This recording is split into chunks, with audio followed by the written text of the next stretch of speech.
Появившийся в таджикском банковском секторе так называемый исламский банк под названием Тавхид Банк утвердил единую форму одежды для своих сотрудниц. Все сотрудницы банка, работающие с клиентами, обязаны носить платки. Мусульманский платок является частью утвержденной единой формы одежды для наших сотрудниц, сообщает радио Азади со ссылкой на пресс-службу Тавхид Банка. Наблюдатель отмечает, что такое решение связано с материальной выгодой, а именно с тем, что в последнее время система исламского банкинга набирает популярность в мусульманских странах, и в этой сфере крутятся большие финансы. По их мнению, сотрудницы Тавхид-банка обязали носить на работе платки лишь для создания внешнего имиджа исламского банка перед инвесторами из богатых мусульманских стран. Этим и объясняется одобрение властями установленного руководством банка дресс-кода для своих сотрудниц.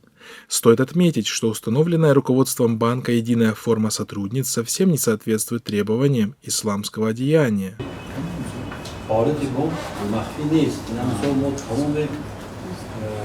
شرکت‌های خارجی داخلی